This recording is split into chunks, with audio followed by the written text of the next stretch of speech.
Y bueno, ahora sí, Miguel, María Jimena,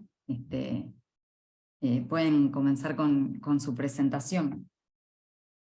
Bueno, bueno, antes que nada, muchas gracias por la invitación del Colegio de Ingenieros Especialistas, que siempre es un gusto poder dar este curso, digamos, que ya lo hemos dado anteriormente y bueno, ahora lo estamos actualizando.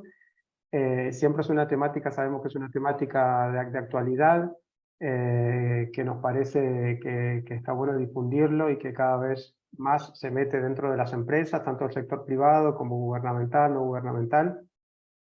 Por lo tanto, creemos que es fundamental su difusión. Así que bueno, esperemos que lo que vamos a desarrollar a través de estos tres clases, digamos, tres módulos, en estas 3 semanas, les sea de utilidad. Vamos a dejar también material, bibliografía, para que después vayan cada uno leyendo y bueno, y después también a través de las preguntas, algunos ejercicios y la evaluación final. Así que bueno, esperemos que sea de utilidad y damos comienzo. No sé, Jimena, si vos querés decir algo. No, sí, obviamente agradecer y extender el agradecimiento que hiciste vos, también, bueno, al Colegio de Ingenieros, y agradecerles a todos este espacio, que se puedan hacer el tiempo como para ayornarse también en esta temática que, como decía Miguel, lleva un tiempo ya en su proceso, pero bueno, en la Argentina sigue en su periodo de auge y sigue creciendo, y es muy importante que se pueda difundir y se pueda llevar adelante, no solo como en este caso, que nosotros estamos llevando adelante el análisis de la huella de carbono corporativa, pero también se trabaja en distintas instituciones gubernamentales y no gubernamentales, así que contarles un poquitito que este curso lo vamos a estar llevando adelante durante estas 3 semanas que vienen. Hoy martes, la semana que viene miércoles, y el siguiente va a ser un martes. Y ahí, bueno, comenzando un poquito con lo que es el temario, el módulo 1, que es el día de hoy, vamos a estar llevando adelante primero todo lo que es el concepto y la introducción al cambio climático, lo que son los gases de efecto invernadero, el efecto invernadero de alguna manera natural, si se quiere, y el incremento a través de lo que son las conductas antropogénicas, las fuentes de emisión de esos gases y lo que son las emisiones biogénicas, un poquito el marco normativo, ¿no? Los acuerdos, el Acuerdo de París, el Protocolo de Kioto, cuáles son los marcos de referencia relevantes en este camino que tiene que ver con el cambio climático, y después ya nos iremos introduciendo un poco más en lo que es la medición de la huella de carbono, qué es la huella de carbono, cuáles son sus herramientas como gestión, y los diferentes campos de aplicación que tenemos para esta metodología de trabajo, para este cálculo, las diferentes formas o los estándares en realidad, que es el estándar GRI y el ODS, los Objetivos de Desarrollo Sustentables, y las normas de referencia. Vamos a hacer también una diferencia entre lo que son las normas ISO 1464 y CHG Protocol, y como comentábamos recién, vamos a tener una instancia de algunos ejercicios prácticos del módulo para poder después trabajarlo en la última clase. Si sigue o si hay alguna duda importante, tampoco vamos a esperar hasta último momento y lo podemos ver la clase que viene, eso lo vamos a ir viendo juntos. Si no, lo dejaríamos todo para la última clase, el último módulo. Y por último, unas instancias de lo que es bibliografía adicional para que puedan ir teniendo un poco más de información sobre esta temática, para que puedan seguir leyendo. Bien, bueno, vivimos en un invernadero, digamos. A ver, esta foto es clara, y ¿qué es el efecto invernadero? El efecto invernadero es un fenómeno natural donde los gases que componen la atmósfera retienen parte de la energía solar. Claramente, si nosotros no tuviéramos en la atmósfera estos gases de efecto invernadero, la vida no sería tal como nosotros hoy se plantea en el planeta. La amplitud térmica entre la mañana y la noche sería tan grande que no existiría la vida como nosotros hoy la concebimos, por lo cual es necesario tener este efecto invernadero que nosotros que contenemos en lo que es la atmósfera.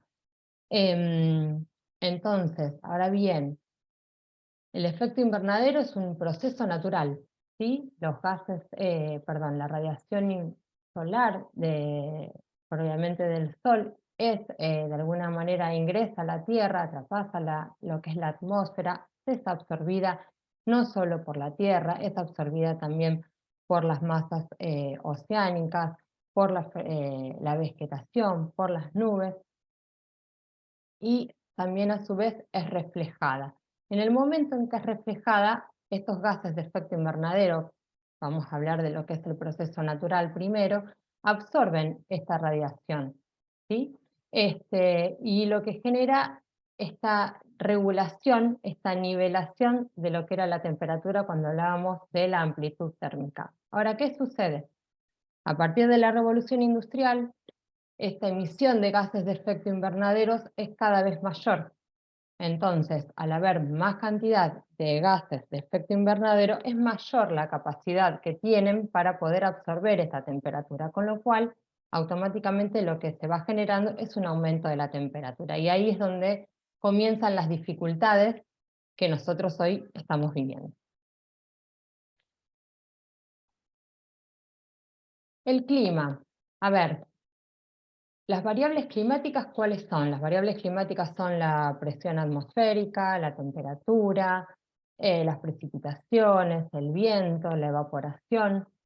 Esas variables climáticas están relacionadas con la atmósfera. Ahora, estos procesos, ¿sí? Atmosféricos predominan mayormente en la superficie terrestre y predominan en distintos lugares, ¿sí? Están incluidas en ella lo que es la corteza continental y oceánica, y la parte del manto superior de la litosfera. La litosfera es la corteza que aproximadamente va variando su profundidad, pero roza entre los 50 y los 100 kilómetros, dependiendo de los lugares, y es donde se encuentran lo que son las placas tectónicas. También tiene una participación dentro de lo que son los océanos o las masas de agua, los mares interiores, las aguas subterráneas, que es la hidrosfera, y toda la zona cubierta por el hielo, que sería la criosfera. Lo vamos a ver después, pero es importante poder contemplar esto, porque si bien, vuelvo a decir, las variables climáticas se relacionan con la atmósfera, las consecuencias de estas variables climáticas que recién les comentaba son diferentes y actúan de distinta manera en los distintos lugares en este momento del planeta. Hablando un poquitito entonces, estos gases de efecto invernadero, como dijimos, pueden ser tanto naturales, que gracias a ellos existe la vida como está, y también antropogénicos, que el hombre, que también lo vamos a ver más adelante, pero a partir de 1950 aproximadamente, se generó una emisión masiva. Ahora, estos gases de efecto invernadero, como decíamos recién, absorben y emiten radiación en determinada longitud de onda del espectro de radiación infrarrojo, emitido por la superficie de la Tierra, por la atmósfera y por las nubes. Cuando nosotros hablamos siempre de lo que es el calentamiento global, y como siempre hablamos a nivel global, ¿por qué? Porque estos gases de efecto invernadero tienen la particularidad, la mayoría, vamos a ver ahora después algunos que no, pero la mayoría tienen una distribución homogénea. Por eso de lo que se habla es una instancia global. ¿Cuáles son estos gases de efecto invernadero? El vapor de agua, el dióxido de carbono, el óxido nitroso, el metano, el ozono troposférico, no el estratosférico, y los gases de efecto invernadero creados íntegramente por el ser humano, como son los halocarbonos, que son compuestos que contienen netamente cloro, bromo y flúor, y carbono. Por eso se llaman halocarbonos, porque vienen del grupo de los halógenos, que es el cloro, el bromo y el flúor. Bien, vamos a hacer una especie de caracterización de cada uno de estos gases, como para poder entender un poquitito. El vapor de agua es el mayor contribuyente al efecto invernadero natural. Es el que está más directamente vinculado con el clima y por consiguiente menos directamente controlado por la actividad humana. La evaporación de él depende fuertemente de lo que son las variables de temperatura de la superficie. Y el vapor de agua, bueno, atraviesa la atmósfera en ciclos muy rápidos dentro de la atmósfera. Por esta razón, efectivamente se cree que si bien contribuye al efecto invernadero, al tener esta vida efímera, se entiende de que no es responsable en cuanto a lo que es el calentamiento global. El ozono. Bueno, ¿se acuerdan que recién les comentaba de que los gases de efecto invernadero se encuentran de una manera distribuidos homogéneamente en lo que es la atmósfera? Bueno, justamente el ozono es uno de los que no. El ozono troposférico, a diferencia de los otros, primero que tiene la particularidad de que no se emite directamente a la atmósfera, sino que es fabricado por distintas reacciones fotoquímicas en las que participan otras sustancias. ¿Cuáles son estas sustancias? Son mayormente el NOx, los NOx, que es el óxido de nitrógeno, y los compuestos orgánicos volátiles distintos al metano, siempre en presencia de la luz solar. Estos son los precursores que de alguna manera generan lo que es el ozono troposférico.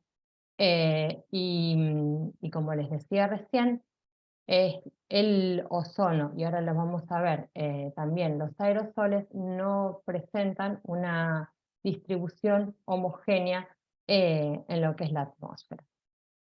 Bien, los aerosoles son partículas diminutas de suspensión en el aire, influyen sobre el clima de dos maneras, de una manera directa, en donde reflejan hacia el espacio una parte de la radiación solar incidente, y también tienen un efecto indirecto que es regular en parte de la cantidad y las propiedades ópticas de las nubes. Los aerosoles también absorben una cierta cantidad de radiación infrarroja y tienen la particularidad de emitirse, ya sea en forma natural, a través de las sales marinas, del polvo y de las partículas volcánicas, y a través de las actividades del hombre en el marco de lo que son la quema de biomasa, los combustibles fósiles, entre otras. Como les decía, los aerosoles también tienen la particularidad de que todos los gases troposféricos tienen un tiempo de vida corto en la atmósfera, debido a que la lluvia los elimina rápidamente.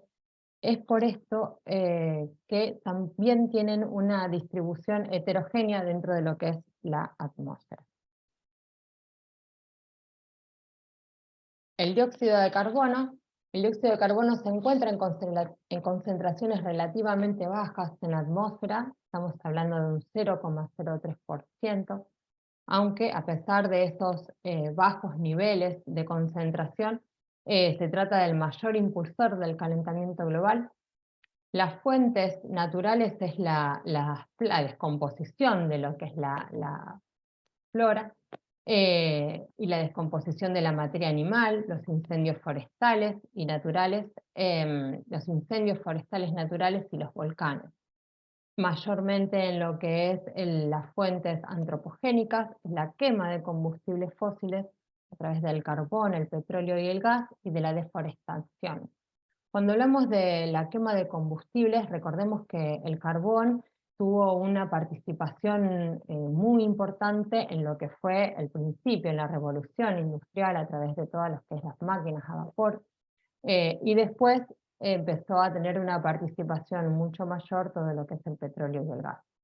En cuanto a lo que es el proceso de eliminación, el dióxido de carbono tiene una particularidad.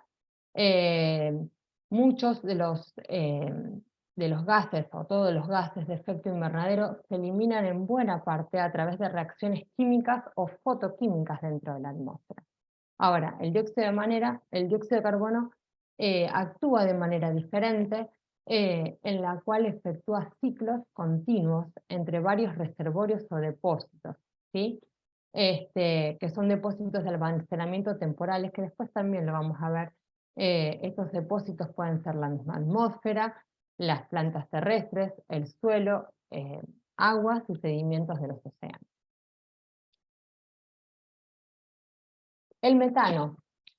El metano es otro gas de efecto invernadero. Se encuentra en unas concentraciones 220 veces menor que la del dióxido de carbono en la atmósfera, y se estima que el aumento es del 60% a partir de la revolución industrial.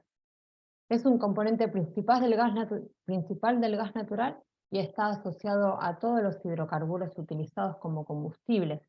En países como el nuestro tiene una participación importante, que esto después lo vamos a ver más adelante, pero tiene una participación importante ya que se genera a raíz de las acciones desarrolladas a través de la agricultura y de la ganadería. Otra participación en cuanto a la emisión de este gas metano son los hidratos de metano, que es una combinación congelada de metano y agua, en la cual se encuentra en grandes cantidades en el mar. La liberación de esas reservas congeladas obviamente incrementaría así la emisión de este gas. El óxido nitroso es el único de los NOx, ¿sí? El único de los NOx que actúa como gas de efecto invernadero. Tiene la particularidad de encontrarse en concentraciones mucho menor también que el dióxido de carbono. Estamos hablando en la actualidad de que son 319 partes por billón. Y el incremento, ¿sí? De su concentración a partir de la revolución industrial es del 18%.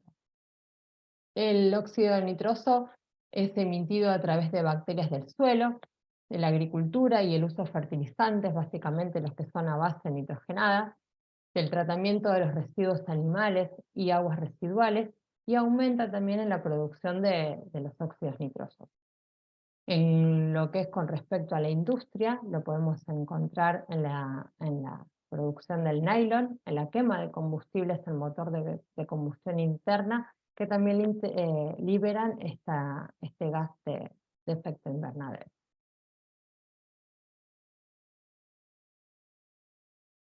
Si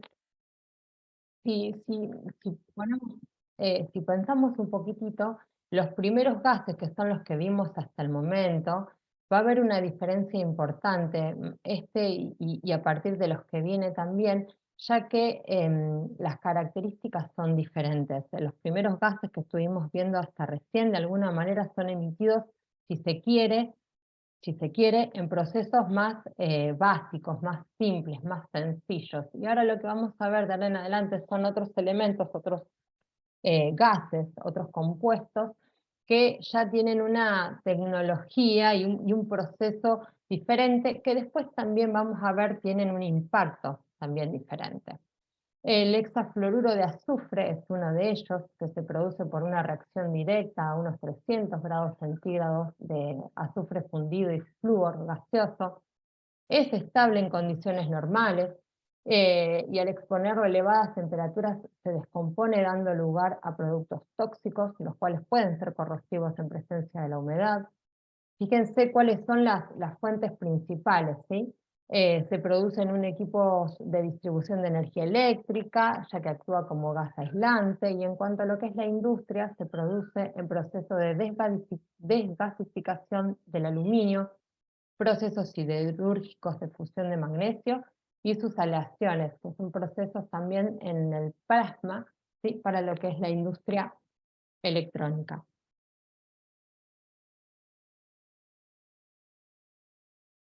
Otro de los compuestos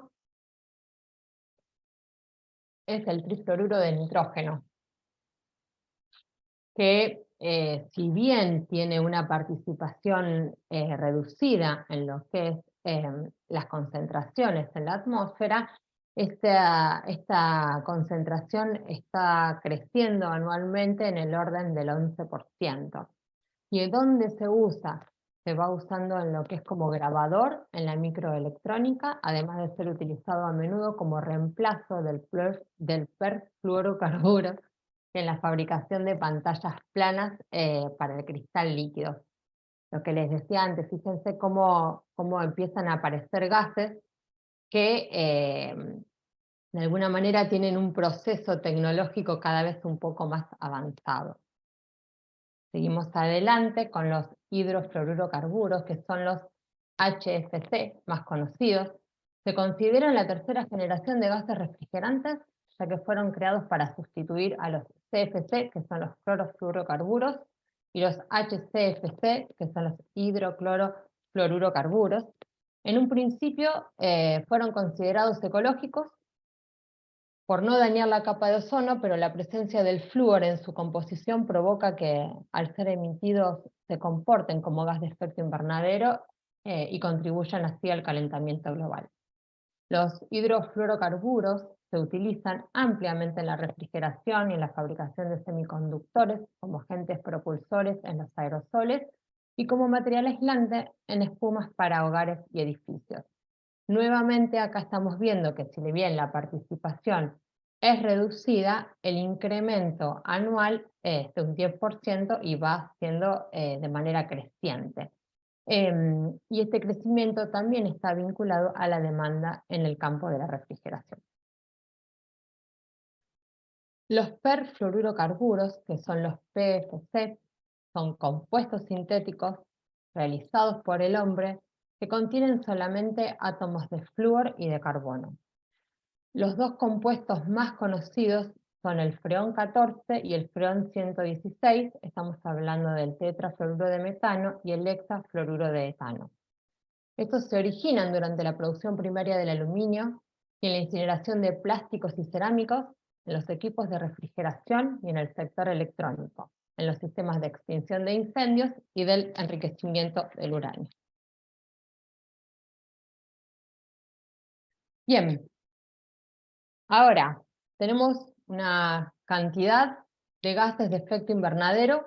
¿Cómo hacemos para empezar a vincularlos, a compararlos, a analizarlos a cada uno de ellos? Entonces se encuentran mayormente que se depende de tres factores principales. Uno es la concentración o abundancia, que está vinculado con la cantidad del gas específico que se encuentra en el aire. Otro factor importante a contemplar es el tiempo de permanencia de estos gases, ¿sí? Hay gases que tienen una durabilidad de pequeños años hasta durabilidades de miles de años.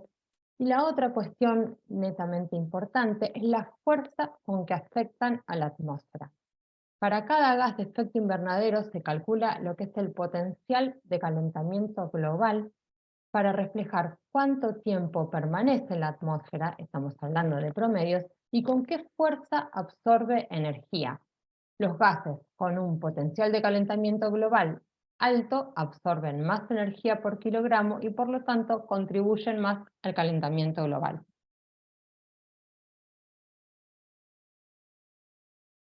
Las emisiones biogénicas. Bien, esto lo vamos a ver cuando vayamos haciendo los cálculos de lo que es la huella de carbono. Las mismas resultan de la combinación de materiales de biomasa que naturalmente tienen dióxido de carbono, incluyendo los materiales utilizados para hacer biocombustibles, ¿sí? Por ejemplo, el cultivo, aceites vegetales o grasas animales. Como las emisiones biogénicas proceden de la descomposición de productos que contienen materia orgánica de origen animal o vegetal, que ya fue anteriormente capturado por los organismos vivos, pertenecen a un ciclo neutro de carbono y por ello no deben contabilizarse en el total de las emisiones, sino se estaría como contando dos veces esta misma emisión.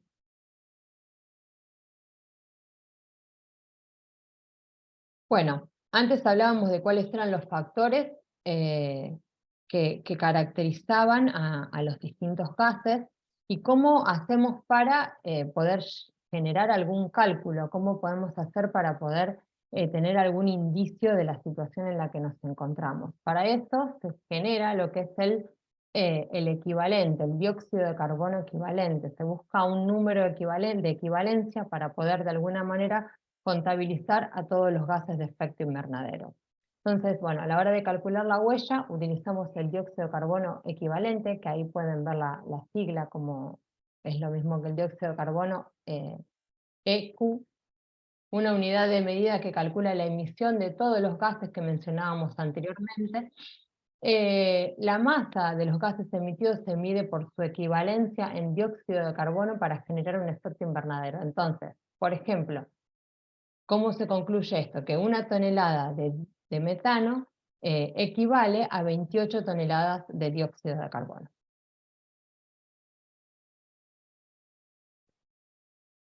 Bien, el potencial de calentamiento global es un factor que describe el impacto del forzamiento radioactivo, que esto es el grado de daño a la atmósfera, ¿sí?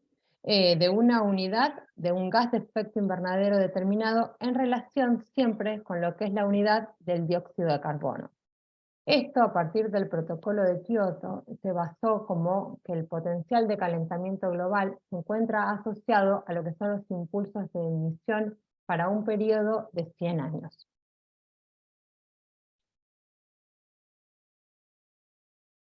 Bien, acá podemos ver de alguna manera lo que son los potenciales de calentamiento global de los gases más importantes.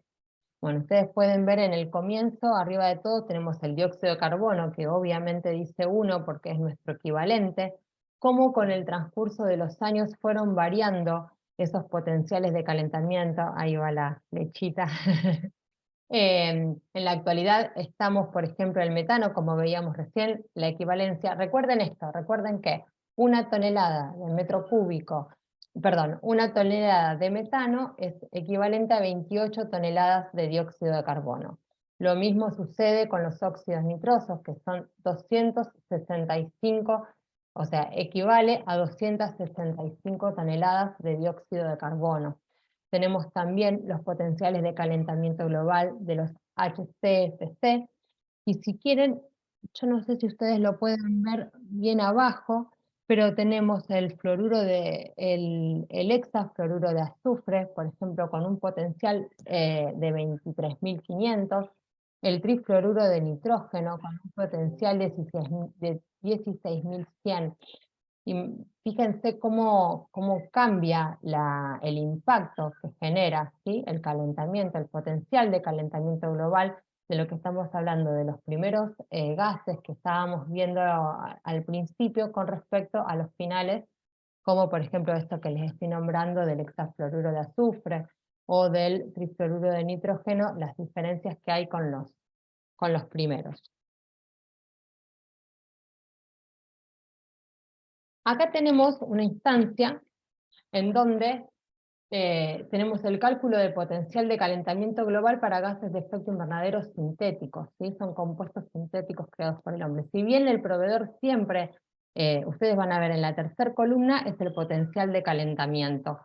En la primera columna es lo que es el compuesto sintético. Entonces, ¿cómo se determinan estos compuestos, este potencial de calentamiento? Si ustedes van al R410A, que es el más sencillo, el sexto de la fila, van a ver que dice R32, R125, y entre paréntesis figura un 50-50. ¿Qué significa esto? Que se le suma, Miguel, si querés volver.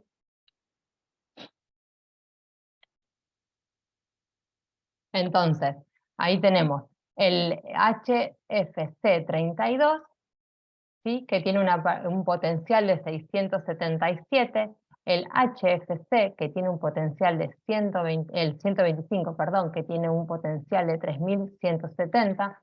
Entonces, hasta el 170 es dividido 2 porque tiene la participación del 50, el de 3000, el otro también tiene la participación del 50, esos dos números se suman y ahí les da el valor de 1923,50. Les repito, esto siempre lo pueden hacer ustedes, entre paréntesis, con la participación, el porcentaje de participación que tiene de cada elemento, pero los proveedores, por lo general, ya viene con el potencial de calentamiento global. Bueno,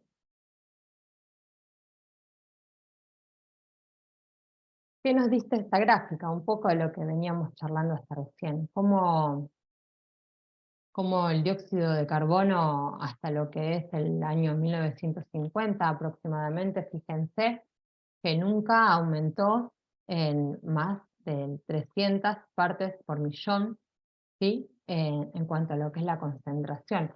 Y cómo en la actualidad estamos ya superando las 400 partes por millón.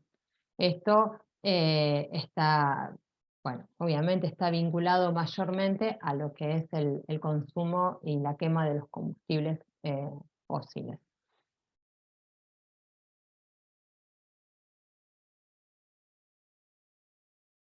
Bueno, un poquitito, ustedes recién veían ahí la variable, ¿no? Hay la línea, digo, de concentraciones de partes por millón del dióxido de carbono tiene ciertas oscilaciones, no es permanentemente constante, y eso también tiene, sí, está bien. Y eso también claramente tiene que ver con los cambios y con los ciclos en los que ha atravesado la Tierra. Nosotros estamos hablando de una evolución de 650.000 años, por lo menos que sabemos hasta hoy, que se ha descubierto hasta hoy.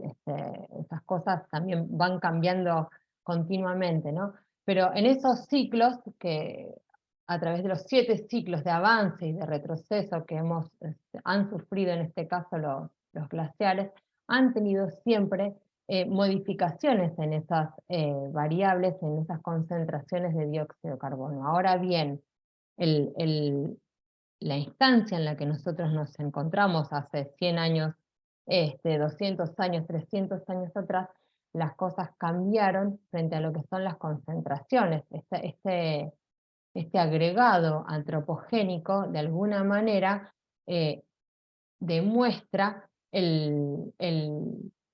que los gases de efecto invernadero atrapan el calor y demuestra sí o sí que la Tierra se viene elevando, su temperatura se viene calentando, como se dice.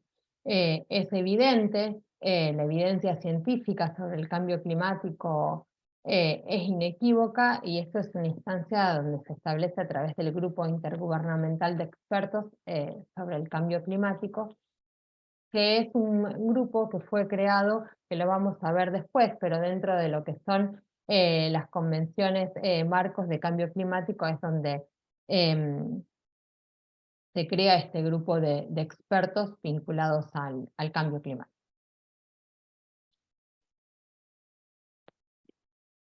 Un poquito de cuáles son las consecuencias, ¿no? Esto de cómo estamos. Las consecuencias ya se ven hoy. No hace falta esperar para poder ver las consecuencias. Sí, lo que podemos ver es que dependiendo de los lugares donde estamos, algunas consecuencias son diferentes, pero hay algunas que también son globales, con respecto, por ejemplo, a lo que es el aumento de la temperatura. La temperatura promedio de la Tierra ya ha aumentado en lo que es 1 grado 15 grados centígrados, desde lo que es los niveles preindustriales, estamos hablando del 1850, 1900. La mayor parte del calentamiento se produjo en los últimos 40 años, y otra cuestión es que los últimos 9 años han sido los más cálidos desde que se ha registrado a partir desde el 1880. Otra instancia, dale mi.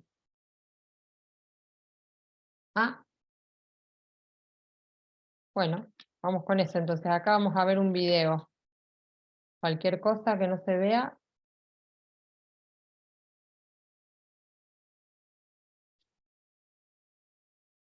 ¿Ahí se ve? ¿Lo ven ¿Se ve ahí? todos? Sí, se está viendo. Bien. Lo que Ok. sonido Sí, lo tengo muy. muteado.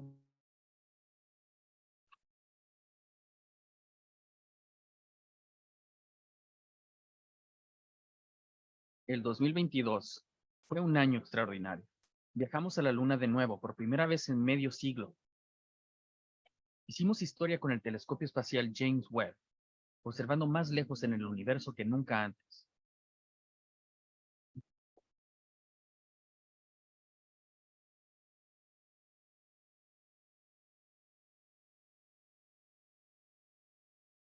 Se cortó. El 2022 fue un año extraordinario. Viajamos a la Luna de nuevo por primera vez en medio siglo. Hicimos historia con el telescopio espacial James Webb, observando más lejos en el universo que nunca antes. Y esa misma gente que explora hacia el exterior es la misma gente que observa dentro, hacia la Tierra. Entonces, ¿qué observamos el año pasado? Mucho.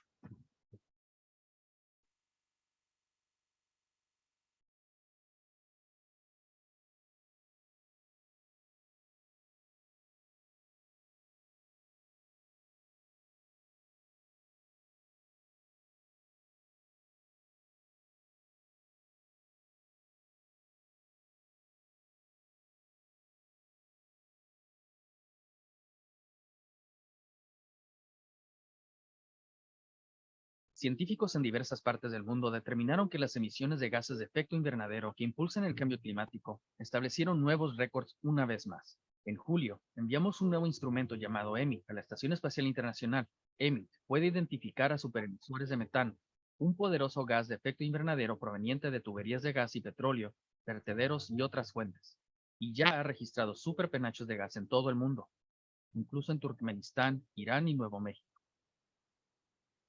El metano, el dióxido de carbono y otros gases de efecto invernadero atrapan el calor en el sistema climático y causan el aumento de las temperaturas superficiales globales. El 2022 empató con el 2015 como el quinto año más caluroso de la Tierra desde 1880, y los últimos 9 años consecutivos han sido los 9 más cálidos registrados. Y todo ese calor se expresó este año de diferentes maneras alrededor del mundo. La mayor parte del calor adicional en el sistema climático se acumula en el océano, y 2022 estableció nuevos récords de calor oceánico en análisis independientes de la NOAA y la NASA. Este aumento del calor del océano puede avivar tormentas tropicales intensas, como vimos en septiembre con el huracán Ian. Ian se intensificó rápidamente y pasó de ser una tormenta tropical a una de categoría 4 en menos de 24 horas, convirtiéndose en una de las tormentas más costosas que haya azotado a Estados Unidos. A medida que el sistema climático se calienta, la atmósfera contiene más humedad, lo que ocasiona fuertes lluvias de mayor intensidad. De junio a septiembre, Pakistán sufrió algunas de las peores inundaciones en una década, debido a las prolongadas e intensas lluvias de los monzones, dejando tras de sí a una comunidad devastada.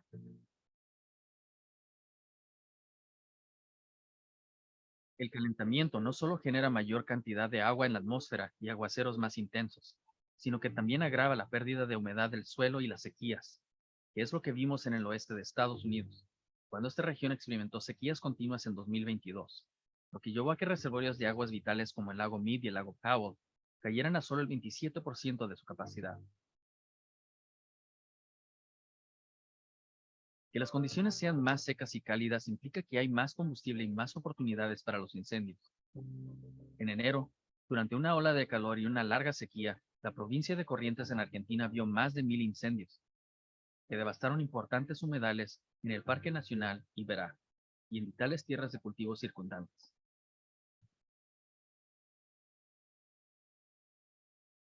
Pero hay esperanza para el futuro. Además de monitorear la Tierra, la NASA está impulsando soluciones con datos libres y abiertos como OpenET, una herramienta para que los agricultores y otros administradores de recursos planifiquen e implementen sistemas de riego y de uso del agua en un mundo cada vez más cálido. Conocimientos técnicos de la NASA también están ayudando a los bomberos y a los administradores forestales a prevenir futuros riesgos de incendios al controlar mejor el espacio aéreo durante quemas prescritas y respuestas de emergencia.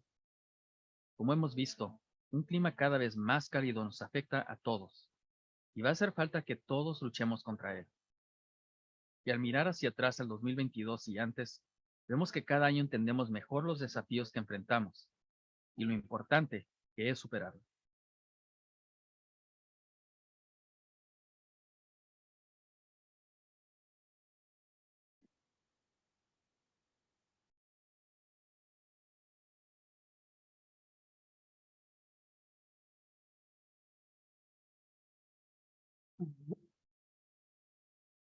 Bien. Bueno, esto es un poco de lo que venimos a ver, estas consecuencias que se están llevando adelante tiene que ver con un poco lo que muestra el video, y vamos a seguir nombrando algunas acciones y después vamos a hablar también de algunas situaciones propias de lo que es nuestro país. Básicamente continuando con lo que es el calentamiento de los océanos. Hay un estudio en el 2015 que es por el Bradham Institute, donde concluyen que si la misma cantidad de calor que se añadió en 1995 al 2010 en los primeros 2 kilómetros de profundidad de los océanos se hubiera añadido a los 10 kilómetros inferiores a la atmósfera, la temperatura de la Tierra se hubiera incrementado en 36%. Desde la industrialización, no cabe duda de la acidificación de las aguas superficiales en los océanos, y la misma ha aumentado en un 30%. Ahora bien, si ven la superficie de los arrecifes de coral representa solo el 1% de lo que es la superficie oceánica, y los mismos de alguna manera contribuyen al 25% de las especies, o sea, el 25% de las especies marinas dependen de ellos.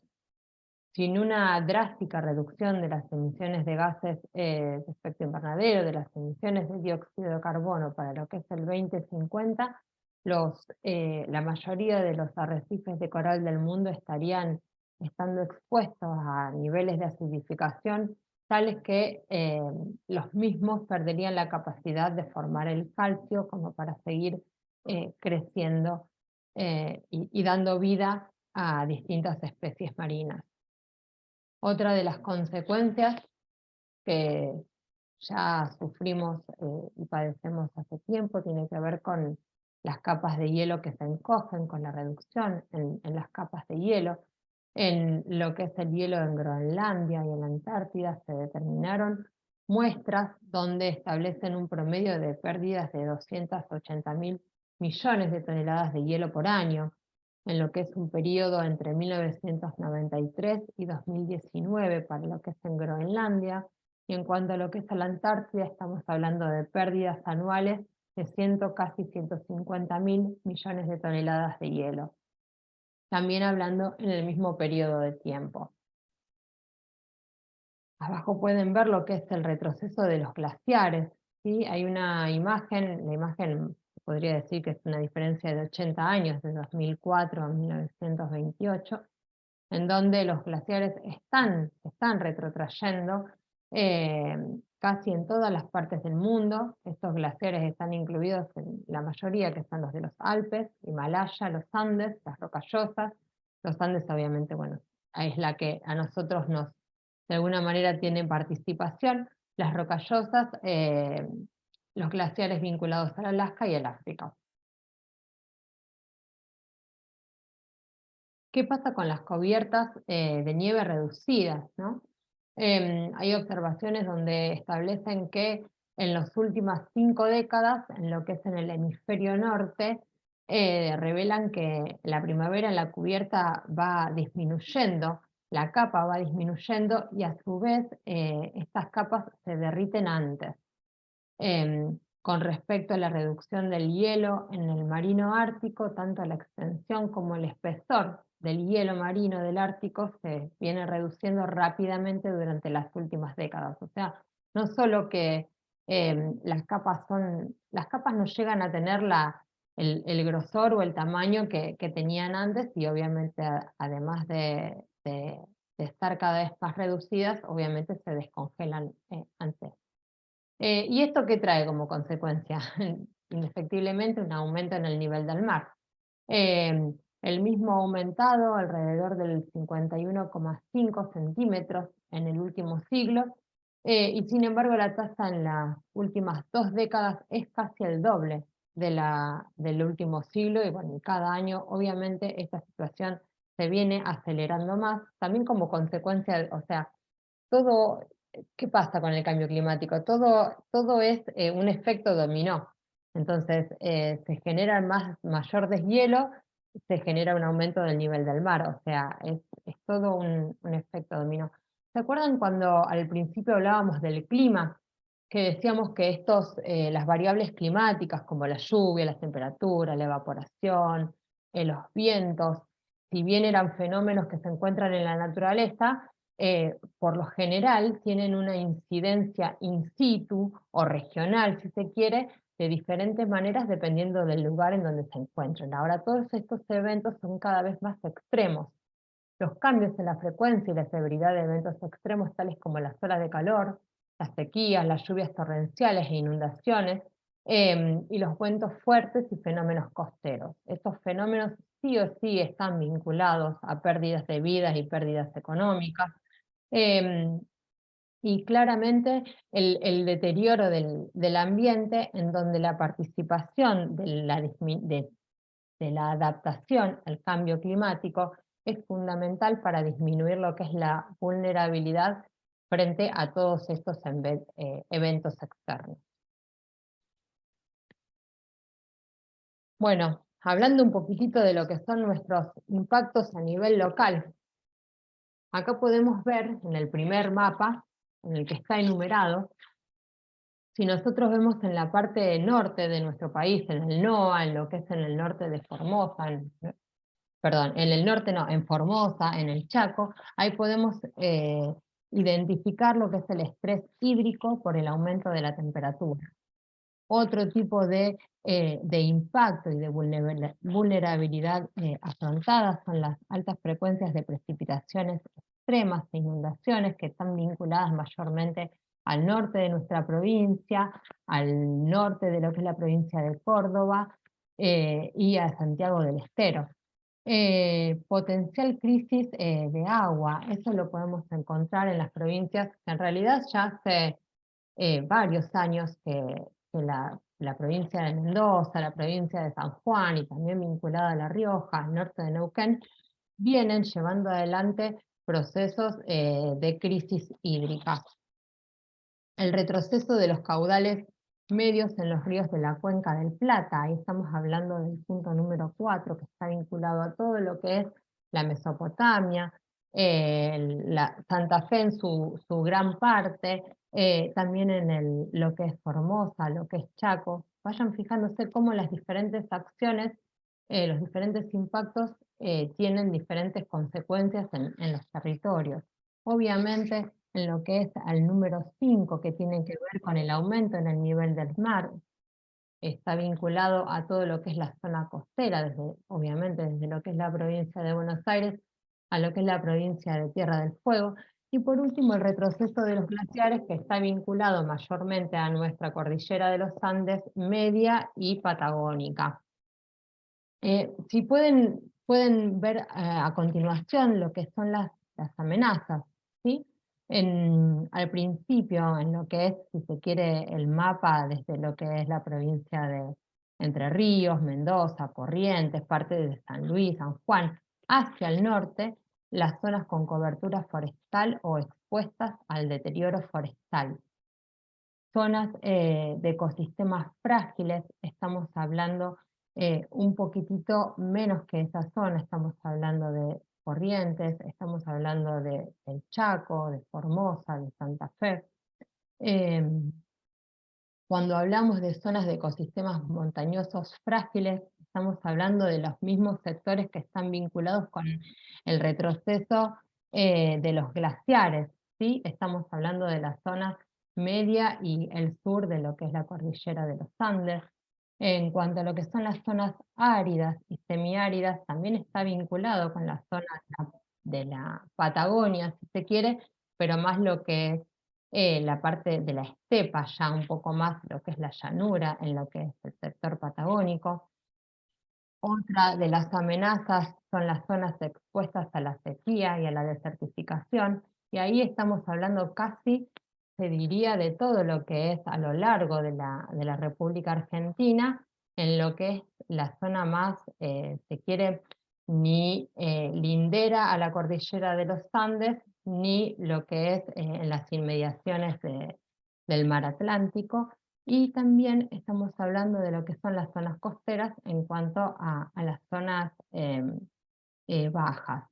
Ahora, fíjense cómo, si nosotros miramos un poco este mapa, por ahí, y cuando hablamos de calentamiento global, hablamos de políticas globales y los gases de efecto invernadero están homogéneos y están distribuidos en la atmósfera de manera homogénea. Entonces, todo lo que tiene que ver con el retroceso, a lo mejor de los glaciares, si se quiere, no tenemos una participación directa como para poder de alguna manera paliar esa vulnerabilidad, pero cuando estamos hablando de zonas con cobertura forestal o expuestas al deterioro forestal, que estamos hablando de Chaco, de Formosa, de Santa Fe, de Corrientes, de Entre Ríos, del norte, en las llanuras también, y estamos hablando de políticas que sí dependen de lo que son los gobiernos nacionales, de lo que son los gobiernos provinciales y de lo que son los gobiernos locales. Entonces, voy a esto, digamos, el cambio climático es un cambio global, en donde no todas las acciones podemos responsabilizarnos y poder revertir algunas situaciones, pero cuando estamos hablando de instancias de deforestación, de cambios de uso de suelos, sí es una responsabilidad local que podemos abordar y tratar de revertir. Como síntesis,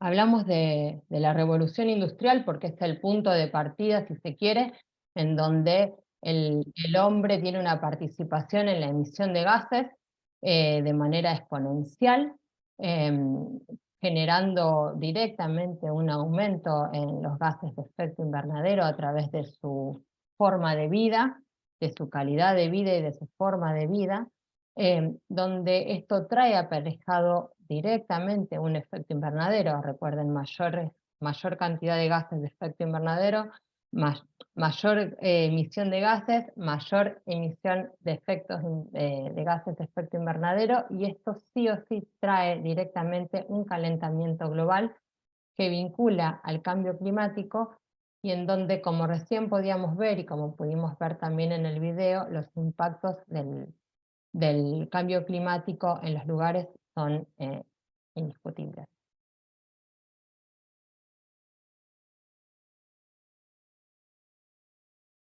Bien, ahora, hay mucho por hacer, que tienen que ver con acciones de mitigación y de adaptación al cambio climático. ¿Qué son las medidas de mitigación? Las medidas de mitigación son esas acciones, aquellas acciones que están encaminadas a reducir y limitar las emisiones de gases de efecto invernadero. Entonces, bien, fantástico, estamos en 400 y pico partes por millón de dióxido de carbono. Bueno, fantástico. ¿Cómo hacemos de ahora en adelante para seguir produciendo, para seguir teniendo nuestra calidad de vida de una manera diferente? ¿Sí? Generando una disminución en esas emisiones de gases de efecto invernadero. Ese es un punto necesario y vital para seguir avanzando. Y por otro lado, que también es netamente vital, lo que son las medidas de mitigación. ¿Por qué? Porque los sucesos ya están pasando. Entonces, las medidas de adaptación se basan en reducir la vulnerabilidad ante los efectos derivados del cambio climático. La mitigación, por tanto, se ocupa de las causas del cambio climático, mientras que la adaptación aborda estos impactos, ¿sí? La mitigación es la reducción de los gases de efecto invernadero, y la adaptación es anticiparse a este impacto que en algún momento va a llegar, o una tormenta, o fenómenos drásticos, o sequías. Esas acciones van a suceder. Entonces, bueno, ¿cómo tomamos medidas para disminuir la vulnerabilidad de ese acontecimiento?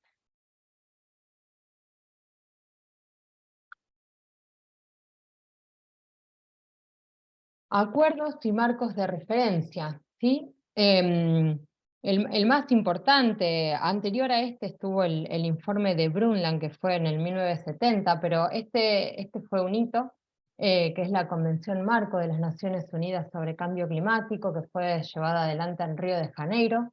Fue llevada adelante en el año 92 y entró en vigor en 1994, donde claramente se pudo manifestar y se pudo reconocer la existencia del problema del cambio climático, y se estableció como último objetivo lograr la estabilización de las concentraciones de gases de efecto invernadero de la atmósfera. Esto que decimos, bueno, a ver, cómo mitigamos, cómo reducimos de alguna manera nuestras emisiones para poder conservar, mantener, estabilizar las concentraciones de gases que tenemos. Indica que ese nivel puede lograrse en un plazo suficiente para permitir que los ecosistemas se adapten naturalmente al cambio climático ya en marcha y asegurar que la producción de alimentos no se vea amenazada y permitir que el desarrollo económico prosiga de una manera sostenible. Se elaboran decisiones que han de ser aprobadas por todas las partes por consenso y que desarrollan los diferentes artículos de dicha convención. Estas decisiones se discuten y se aprueban en la conferencia de las partes, que son las COP. El protocolo de Kioto, que fue 5 años después de la Convención Marco, bueno, el protocolo fue aprobado en el 97, entró en vigor en el 2005, el protocolo pone en funcionamiento la Convención Marco de las Naciones Unidas sobre el Cambio Climático, comprometiendo a los países industrializados netamente a limitar y reducir las emisiones de gases de efecto invernadero de conformidad con las metas individuales acordadas. La propia convención solo le pide a los países justamente que adopten, a los países desarrollados, que adopten políticas y medidas de mitigación y que informen periódicamente. Y esto solo vincula, como les decía recién, a los países desarrollados y les impone una carga, ¿no? Este principio de responsabilidad común, pero diferenciada y capacidades respectivas. En su anexo B establece objetivos vinculantes de reducción de las emisiones para 36 países industrializados y la Unión Europea, y en conjunto esos objetivos suponen una reducción media de las emisiones del 5% en comparación con los niveles del 1990, en un periodo que es el primer periodo de compromiso, que son 5 años, que era entre el 2008 y el 2012.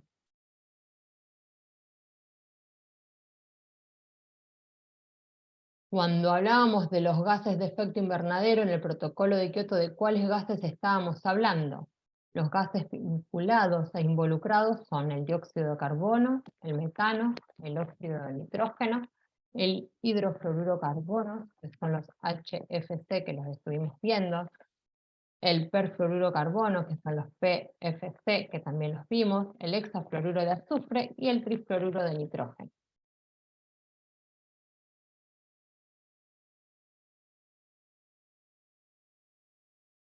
Nombra el protocolo de Kioto también y distingue de alguna manera lo que son los sumideros de gases de efecto invernadero. Recuerden que nosotros al principio, cuando hablábamos de las características del dióxido de carbono, tenía la particularidad de retenerse, por decirlo de alguna manera, en distintas masas. ¿Sí? Podían ser los océanos, podían ser los árboles. Entonces, se establece el concepto de sumidero de gas de efecto invernadero, el cual se conoce todo sistema o proceso por el cual se extrae de la atmósfera gases y son almacenados. Las formaciones vegetales actúan como sumideros por su función vital principal, que es la de la fotosíntesis, proceso por el cual los vegetales captan el dióxido de carbono de la atmósfera o disuelto en el agua y con la ayuda de la luz solar lo utilizan para la elaboración de moléculas. El protocolo de Kioto se consideran como sumideros ciertas actividades de uso de la tierra, uso del suelo de la tierra y silvicultura.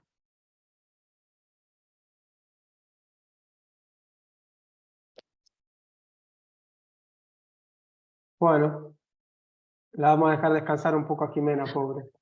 Ya está agotada, tiene la garganta seca. Bueno, un poco la idea es seguir comentándoles sobre el tema de los acuerdos, cuáles son un poco los antecedentes. Esto por ahí es importante para entender un poco la realidad actual, y esto vamos a ver que es algo muy dinámico también, que está evolucionando constantemente. de lo que fue el protocolo de Kioto, cómo se fue avanzando, algunos pasos, digamos, intermedios, como fue una instancia en el 2007 que fue el encuentro de Bali, en donde se fueron preparando los procesos, los documentos, los acuerdos con los países para poder llegar a lo que fue el Acuerdo de París en el 2015, que son las bases, digamos, de los acuerdos actuales que tomaron más fuerzas y realmente en donde ya, digamos, era ineludible la temática, porque bueno, desde que se plantea en el inicio, un poco como mostraba Jimena en el 92, que empieza esto, y incluso cuando estaba el protocolo de Kioto, había discusiones también en el ambiente científico, si era, si no era, que era antropogénico, si no, si esto es un efecto natural. Bueno, creo que indudablemente quedó demostrado que esto está generado, digamos, por el hombre, no es que es un grupo minoritario de locos que están haciendo un negocio, que tienen una idea aislada, digamos, sino que el consenso es de científicos de todo el mundo. Argentina tiene muchos científicos que han participado de los documentos a nivel internacional, científicos muy buenos, incluso muchas ciudades y universidades han trabajado en eso, o sea que es algo que digamos que no es solo de los países desarrollados, sino de todo el mundo que han establecido acuerdos y participan en los diferentes documentos que van saliendo. Ahora vamos a ver un poquito.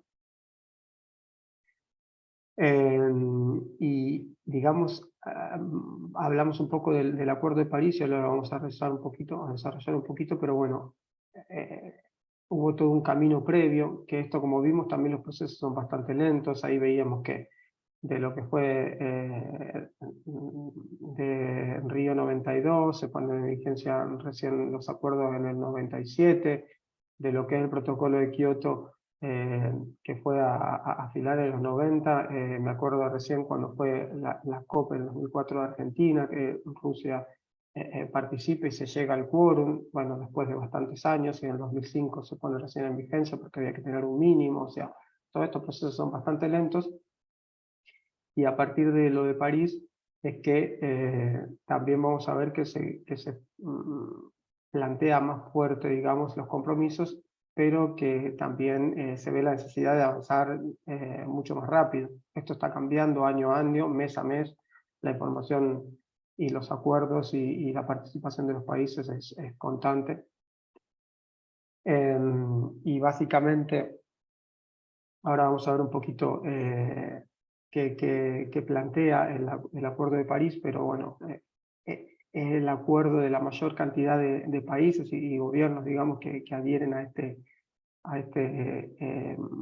firmado, representan un porcentaje importante entre todos estos países de las emisiones globales. Ahora vamos a ver que esto se amplió un poquito más, creció un poco más incluso, y se empieza a plantear la necesidad de estar por debajo de los 2 grados y si es posible del 1,5 grados.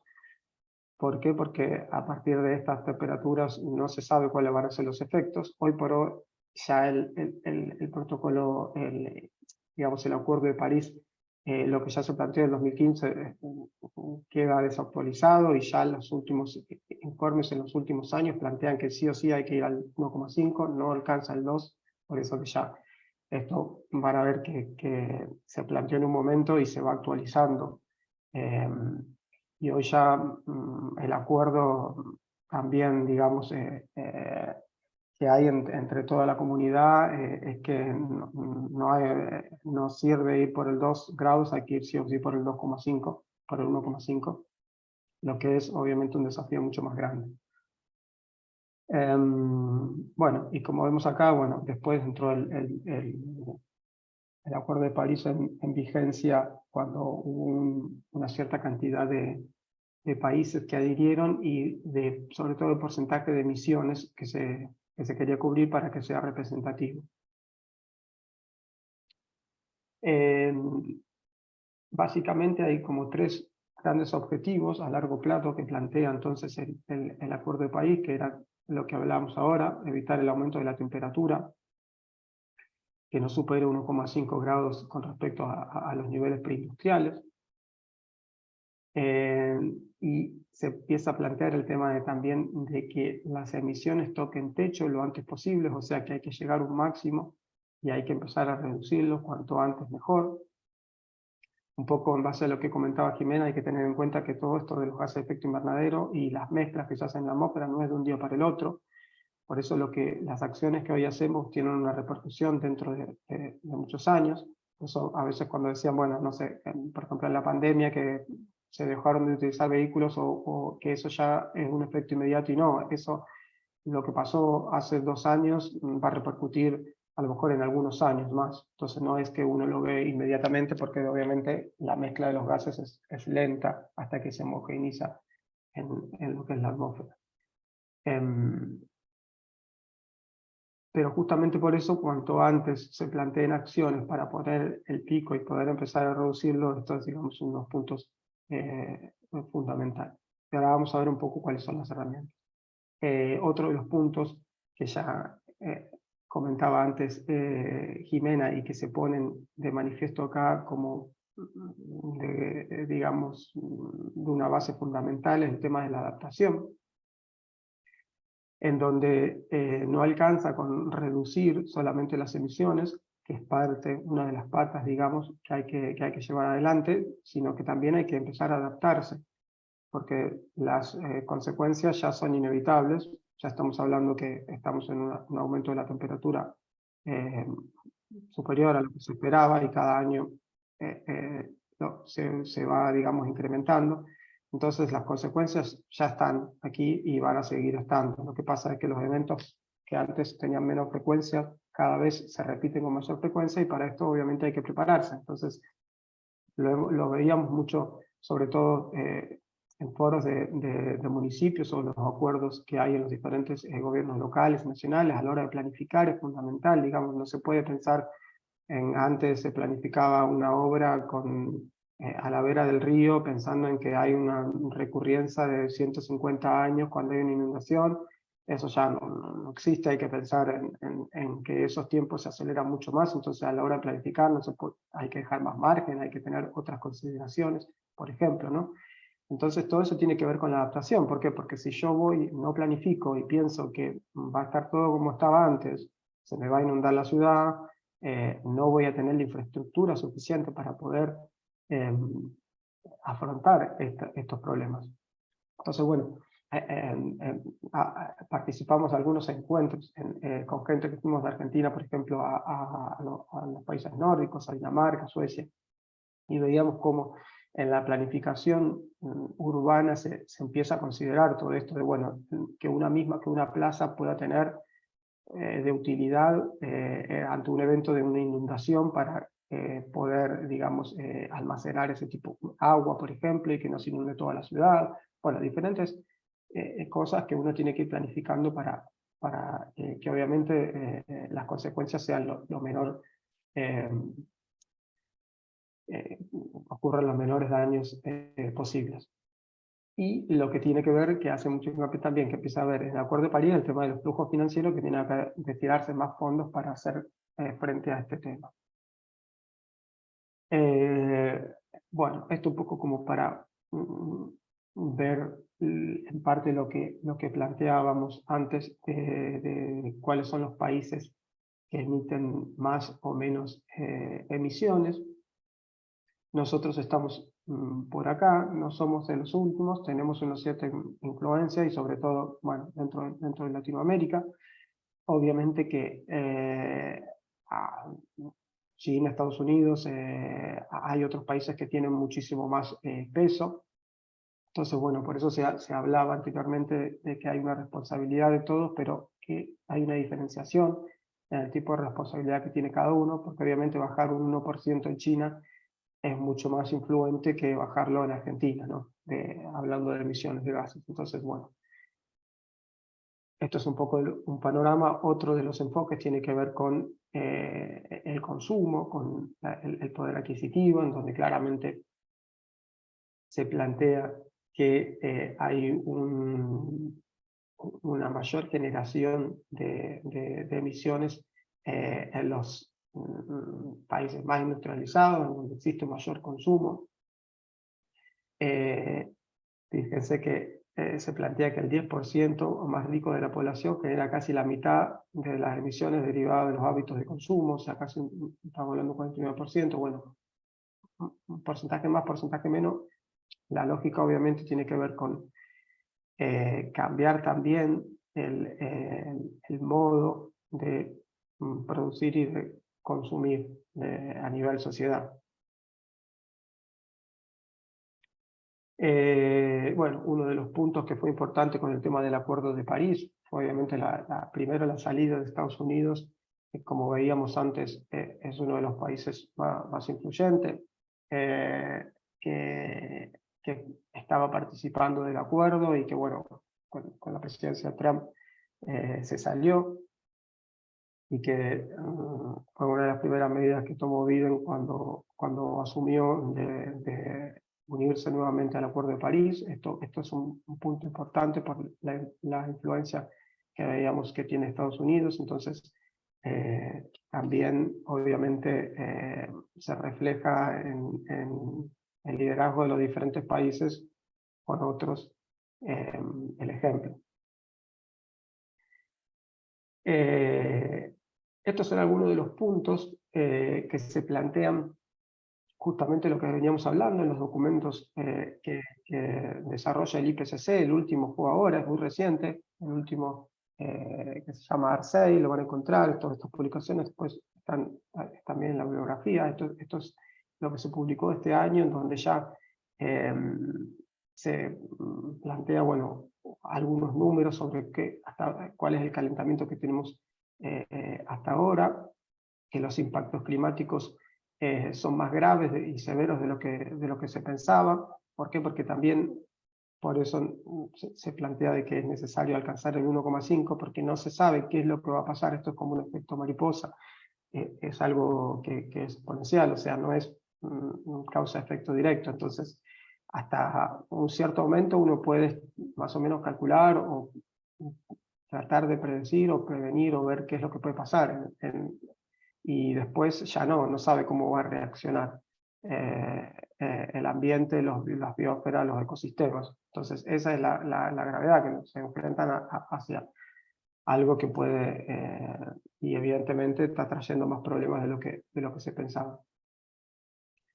Otro tema tiene que ver con el tema de que obviamente la vulnerabilidad y los efectos del cambio climático van a recaer más en los países que son menos desarrollados, en los países que tienen menos recursos, y esto también es un punto importante a tener en cuenta. Entonces, también para tratar de balancear las acciones y evitar que las comunidades que son más vulnerables sean las más impactadas.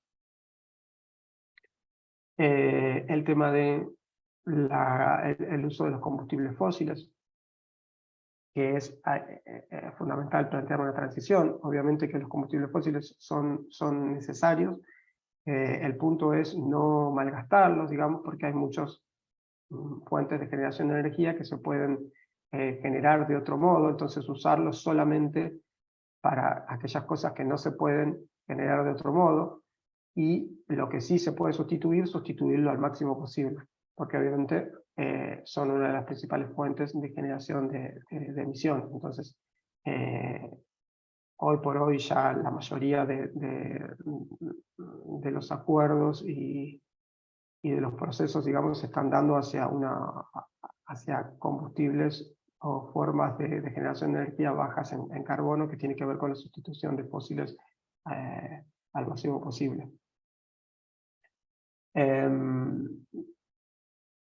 Bueno, el tema también de aumentar la remoción del dióxido de carbono, eso era un poco lo que comentaba también Jimena. Cada vez se plantea más el tema, bueno, de ver de qué forma se pueden generar sumideros, de qué forma se puede capturar el dióxido de carbono, que a lo mejor también, en vez de que vaya a la atmósfera, como decíamos, está capturado en diferentes ambientes, como puede ser el agua, el hielo, etc. Entonces, por lo menos evitando que vaya a la atmósfera, se evita que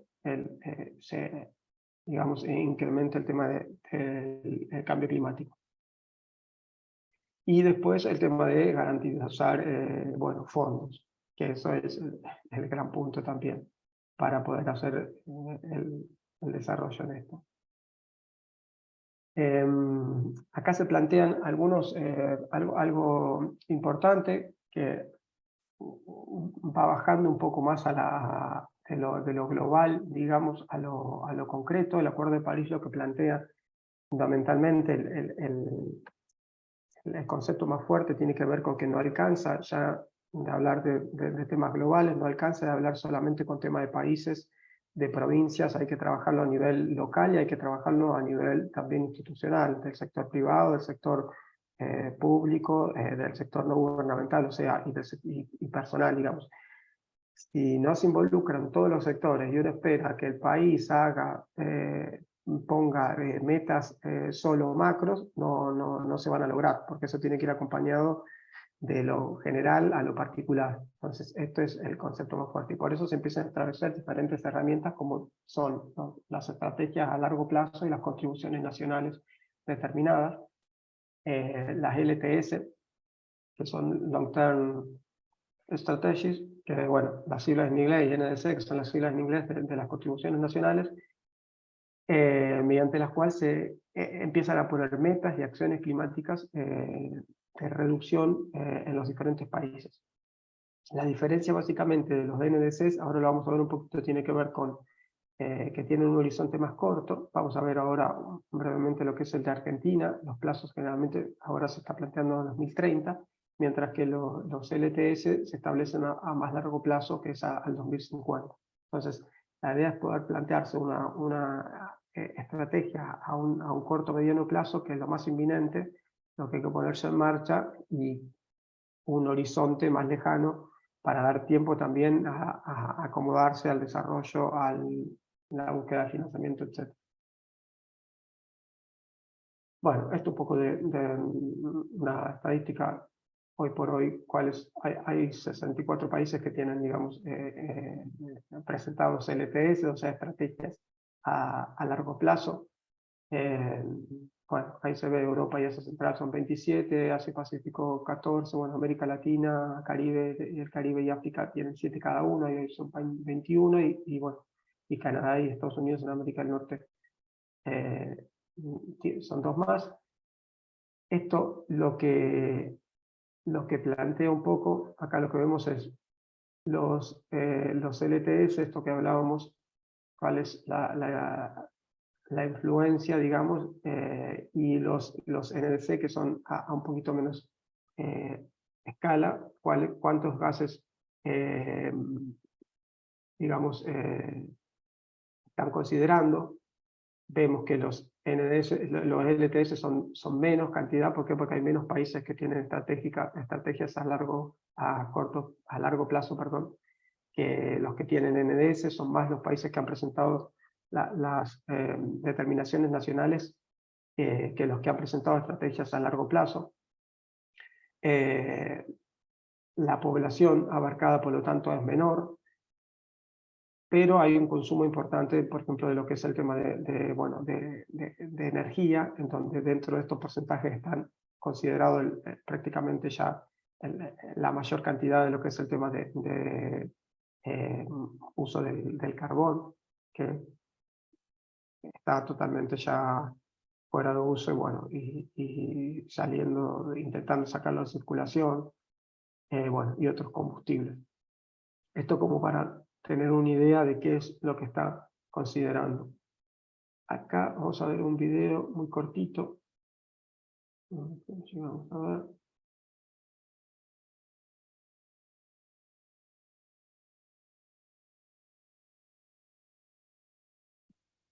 ¿Se ve? ¿Qué son las contribuciones determinadas?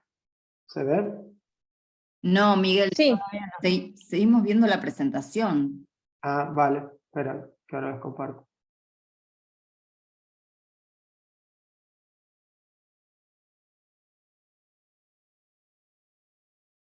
Ahí. Ahora sí. Lo pongo. determinadas a nivel nacional.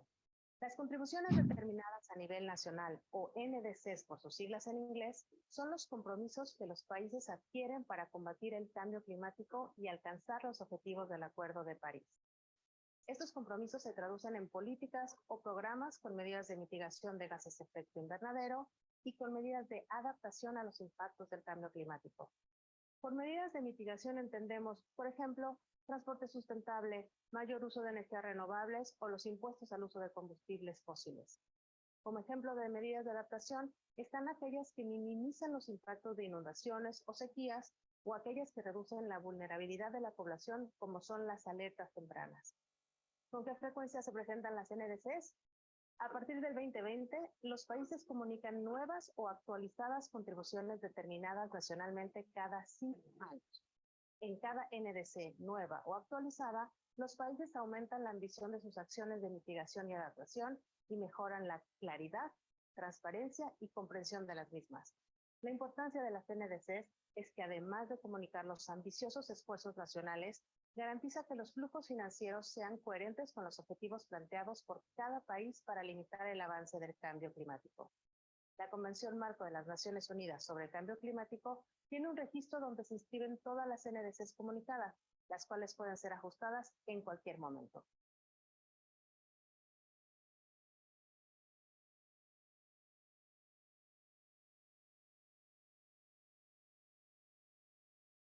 Bueno, nada, eso es un buen resumen de lo que son las NDC, que básicamente son las contribuciones a las que se compromete cada país de reducción de emisiones. Entonces, hay que actualizarlas cada 5 años, y lo que plantea son no solo los objetivos, sino también cómo se va a llegar a ese objetivo. A través de qué financiamiento, a través de qué acciones. Entonces esto se va revisando y se va actualizando.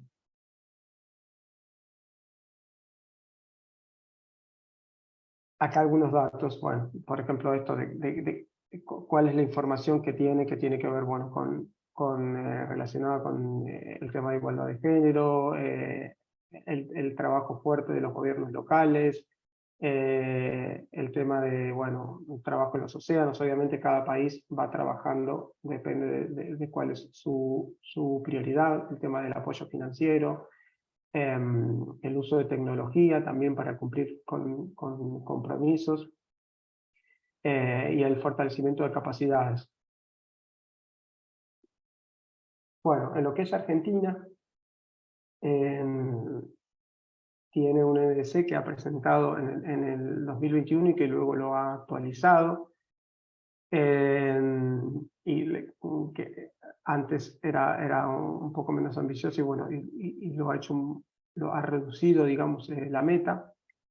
Habíamos dado en los cursos anteriores que inicialmente había como unas metas que eran condicionadas y otras que eran incondicionales. Bueno, ahora directamente todo es incondicional, entonces se puso como una meta de mitigación de no exceder en las emisiones netas de 349 millones de toneladas para el 2030. Como hablábamos, las NDC que no son a tan largo plazo se plantean a 2030, aplicables a todos los sectores de la economía y del país. Que esto es un 27,7% menor más o menos de la que se habían presentado en el 2016. Es lo que hablábamos, que se actualizan cada 5 años. Entonces, en esta actualización, que primero se habían presentado, eran 359, y después se hizo una nueva adaptación y se bajaron más todavía.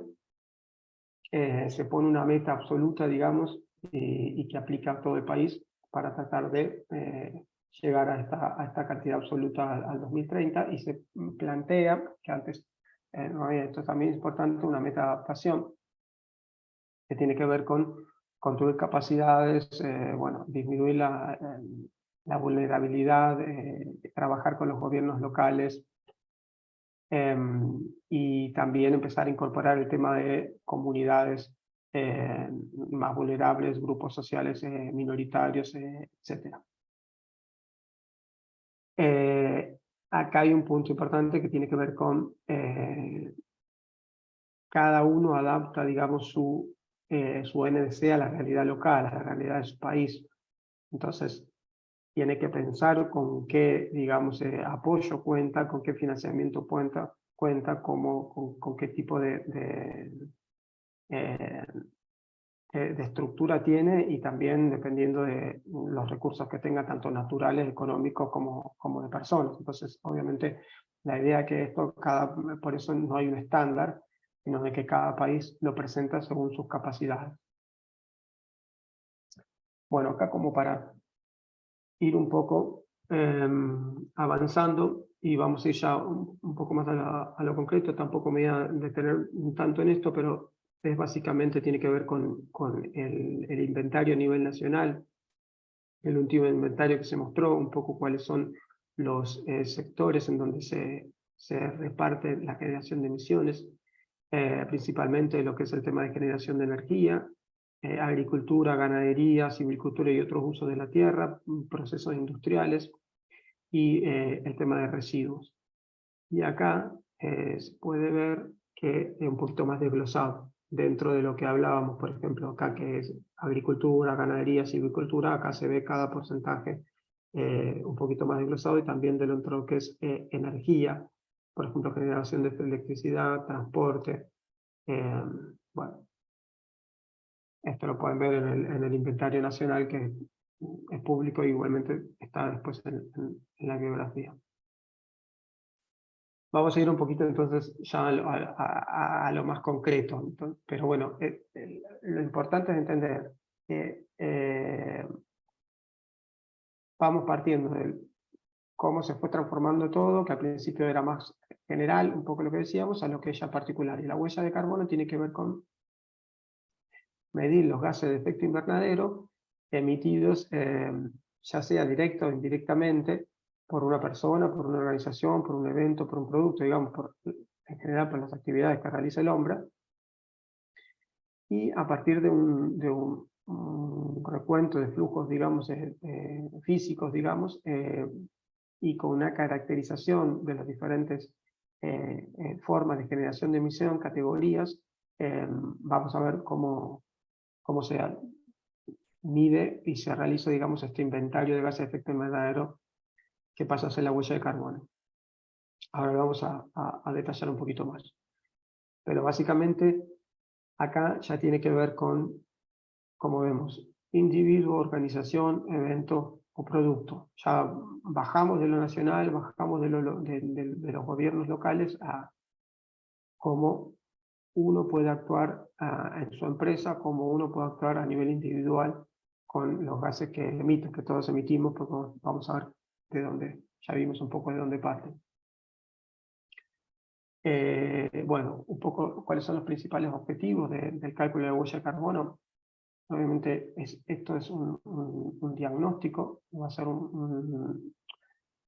una foto que vamos a tomar de cómo es la generación de nuestros gases en un determinado tiempo. En general, por ejemplo, la huella de carbono organizacional o corporativa es anual. Entonces yo voy a decir, bueno, en el 2022 generé tantas emisiones de gases de efecto invernadero, y a partir de eso la idea es poder monitorear la evolución de esa generación, obviamente para poder reducirla. Entonces, pero si no tengo un diagnóstico, si no sé de dónde parto, no voy a poder gestionarlo. A partir de eso, justamente lo que se plantea tiene que ver con poder primero conocer, comparar en qué sentido voy, y a partir de eso poder establecer acciones que tengan que ver con una reducción y mitigación de los gases de efecto invernadero, y obviamente comunicar también como una estrategia, digamos, de demostrar, digamos, que cada empresa está trabajando en el tema del cambio climático de un modo más responsable que otras. Contar obviamente con información tiene que ver con poder actuar de un mejor modo. Un poco como resumen, de esto es lo que hablamos. Entonces, primero tener la huella de carbono, que va a ser el diagnóstico, después poder desarrollar un plan de acción que tiene que ver con plantearse objetivos, metas ya sea para la mitigación o reducción y la compensación. Generalmente también, un poco como hablábamos con los LTS y los NDC, a un mediano, corto plazo y más a largo plazo. Hoy por hoy hemos visto que la Unión Europea se plantea, bueno, ya la carbono neutralidad en lo que es el 2050, y la mayoría de las empresas más grandes están ya acercando ese horizonte. Hoy ya lo que se plantea como óptimo, digamos, en 2040, en verdad 2030 es el panorama que se trata de alcanzar. La carbono neutralidad en 2030, porque obviamente se van acelerando. Al principio se planteaban a 2050 y hoy se ve la necesidad de poder acelerar estos procesos.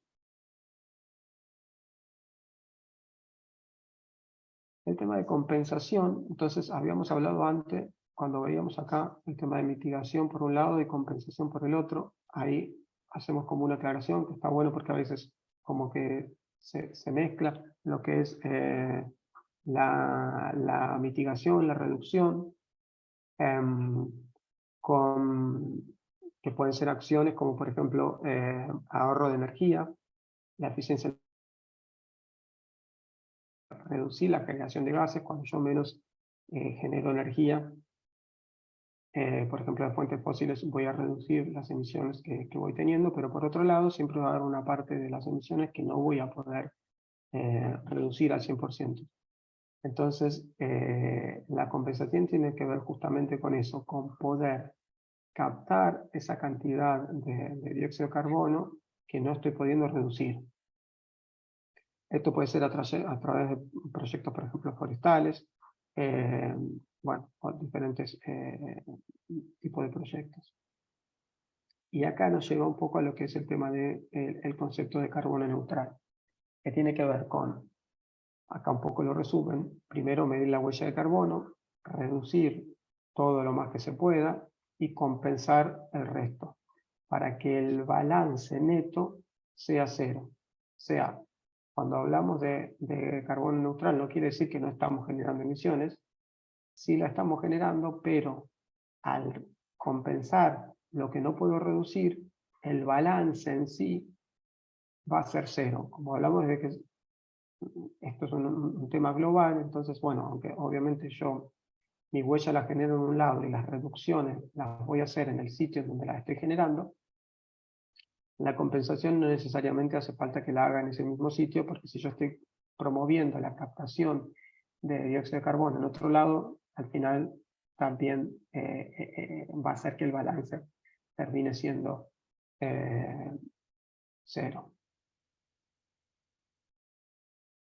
Dentro de lo que son el tema de huella de carbono, mencionábamos un poco al principio que hay una huella de carbono de organización, que tiene que ver con la que va a medir las emisiones generadas directas o indirectas de una empresa, de una organización. En general se trata el tema de organización como un concepto más amplio que empresa, por eso a veces se usa corporativa, a veces organizacional, huella de carbono organizacional, porque puede ser, bueno, una entidad, una escuela, un edificio público, etc.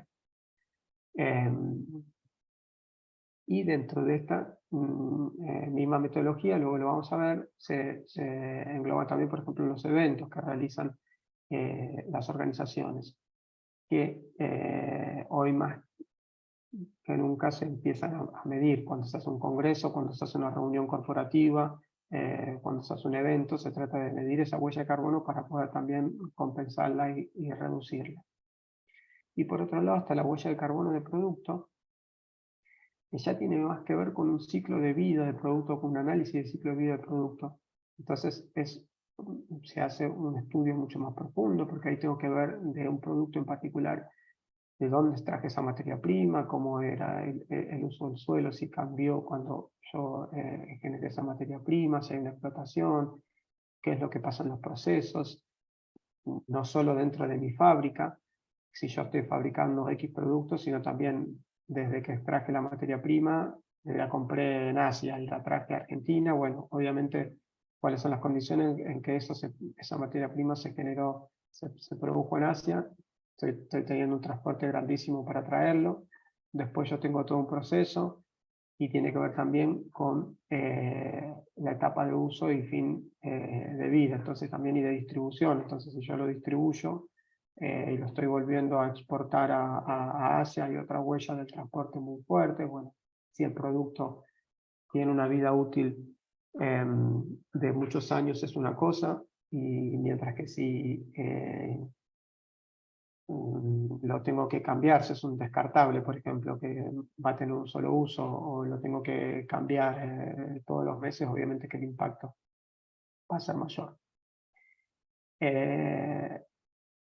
Después vamos a ver un poquito que hay diferentes normativas que tienen que ver con lo que, para trabajar cada tipo de huella. Nosotros nos vamos a focalizar ahora, que hablamos en la corporativa, en la organizacional, que se basa más en lo que es GHG Protocol y la ISO 14064, mientras que la de carbono de producto se va a basar en lo que es la 14067, que es la que hace todo este análisis ciclo de vida del producto. Esto hay que tener en cuenta que no siempre es útil para todos los productos, porque si yo tengo un producto que es muy variable, mi huella de carbono de producto va a variar todo el tiempo. O sea, en general esto sirve para productos que son estandarizados. No sé, yo tengo un litro de vino, bueno, generalmente la materia prima la extraigo del mismo lugar, la producción es estándar, si es de 1 litro la botella, bueno, 750 mililitros o como sea, bueno, son productos que son estándar, entonces yo planteo una huella de carbono y puedo mostrar que ese producto tiene más o menos huella de carbono. Si yo tengo un producto que es muy variable, no sé, como una zapatilla o algo que cambia de talle a 50 tipos de talles, 50 tipos de materiales todo el tiempo, obviamente que mi huella va a cambiar. Entonces, a veces plantean de que quieren hacer una huella de producto, pero no siempre es de utilidad. Bueno, y un poco como lo que decíamos, esto tiene que ser tomado como una herramienta de gestión, básicamente, que nos permite tener conocimiento sobre dónde estamos parados, tener un diagnóstico para después poder gestionar de un mejor modo esa huella de carbono, que tiene que ver con gestionar, y luego lo vamos a ver, los recursos y con hacerlos más eficientes. Bueno, obviamente son cada vez más las empresas que están digamos, trabajando en este tema, ya no solo por algo voluntario. Bueno, en muchos países ya empieza a ser algo obligatorio, y también empieza a verse que, por ejemplo, adoptar ciertas estrategias también genera oportunidades, el tema con un impacto positivo en ciertos tipos de negocios. Acá vamos a ver algunos de los beneficios, por ejemplo, bueno, mejorar, bueno, la imagen, incrementar la transparencia. ¿Por qué? Porque tener la huella de carbono tiene que ver con seguir un cierto estándar, una cierta metodología que me va a permitir yo tener un registro de eso, un procedimiento, un registro, poder ver dónde estoy teniendo la mayor cantidad de emisiones, y esto me va a hacer obviamente más transparente mi proceso, que yo digo, bueno, me parece que estoy generando tanto o estoy reduciendo. Muchas veces pasa que, bueno, dice, salgo a plantar árboles, pero bueno, no sé ni ni a partir de qué base estoy plantando, ni cuánto estoy generando, ni cuánto estoy reduciendo. Entonces, más allá de que obviamente igualmente en algún modo eso va a captar emisiones, lo importante es tenerlo cuantificado para uno poder planificar mejor. Un segundo. Ya.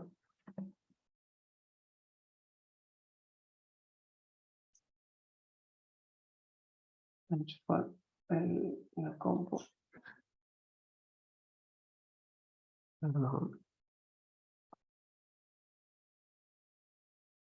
Bueno. El tema de la confianza y la credibilidad de los inversionistas, hoy por hoy ya muchas empresas no invierten en empresas que son altas en huella de carbono. Esto es cada vez mucho más frecuente. Tuve la oportunidad de hacer un informe a inicio de año sobre en el IBEX 35 en España, que son las empresas que cotizan en la bolsa, y la mayor cantidad de las empresas ya empiezan a desfinanciar los bancos, los principales bancos, las principales empresas que otorgan financiamiento, Santander, BBVA, todos esos, o sea, ya se plantean a 2040, 2030, 2050 no financiar proyectos que tengan huella de carbono alta. Entonces, obviamente, si yo no empiezo a pensar en reducir mi huella, en ver cómo el de mi cadena de valor también la puedo reducir, eso me va a perjudicar porque obviamente pierdo posibilidades de conseguir inversión. Y por otro lado también, en muchos, a la hora de pedir un crédito, por ejemplo, es fundamental también en muchas partes. Si voy a pedir un crédito internacional, mismo en Argentina, el Banco Mundial me va a pedir que tenga un informe de huella de carbono. Y el tema de reducir la incertidumbre regulatoria, porque obviamente cada vez esto está más regulado, cada vez es más exigible. Entonces, si yo no lo preveo, en algún momento, hoy lo puedo hacer voluntario, y si yo ya lo tengo organizado, va a ser mucho mejor que si me agarra de sorpresa. Bueno, esto de trabajar con las partes interesadas, obviamente tiene que ver con que se involucren la alta dirección, que haya una política que se integre, digamos, en toda la empresa. Bueno, un poco el otro ya lo dijimos. Metodologías de referencia. Básicamente, las más utilizadas hoy son el GHG Protocol, que es el Greenhouse Protocol Corporate Standard. Este fue el primero que se desarrolló y hoy por hoy es el que más se está utilizando. Primero porque propone muchas herramientas, digamos, de trabajo y son gratuitas. Y viene realizado desde el mismo sector empresarial, digamos, y de las organizaciones. Que es un poco el que vamos a desarrollar después. Por otro lado, también siempre en lo que es de huella de carbono corporativa, lo que es la ISO, la 14064, que hasta el que se generó, se plantea en el 2016, también, en el 2006, perdón, también surge en base a lo que es el GHG Protocol, pero en el 2018, cuando se actualiza la última versión, se separa un poco. Ahora vamos a ver cuál es un poco la diferencia, hace otra categorización, se pone un poco más exigente. Bueno, básicamente tiene como tres partes: una que tiene que ver con la huella de carbono, cómo se hace la cuantificación; la otra tiene que ver más con proyectos y los proyectos también de reducción de las emisiones; y la otra con el proceso de validación de esa huella. Nosotros básicamente cuando vayamos a hacer el informe nos vamos a guiar por la parte 1. Bueno, después hay otros marcos de referencia como el IPCC, que veníamos hablando de antes, que tiene muchos factores de emisión, que aunque son un poco, digamos, antiguos, sirven todavía para, a la hora de establecer valores por default. Cuando no tengo valores de referencia específicos, puedo utilizar, todavía se sigue utilizando los valores del IPCC. Bueno, y otras normas como la PAS, que es una norma británica, menos difundida y un poco más orientada al tema de carbono neutralidad, digamos, más que a lo que es el informe huella de carbono en sí. Bill and Carbon, que es otra de las metodologías, bueno, que es la francesa. Esta es muy completa, pero es bastante también muy usada en Francia, pero no en otros lados. Entonces, bueno, básicamente la mayoría se basan sobre GHG Protocol y la ISO.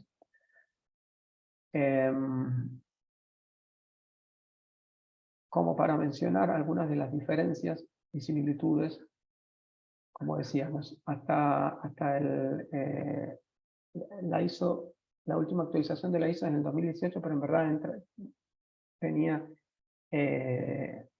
algunos años, digamos, de de tiempo que daba para ponerse en vigencia fue a partir del 2022, cuando entra en vigencia la última, ya obligatoriamente que hay que usar la última versión de la ISO, y que se empieza a pedir algunas otras cosas que ahora vamos a ver.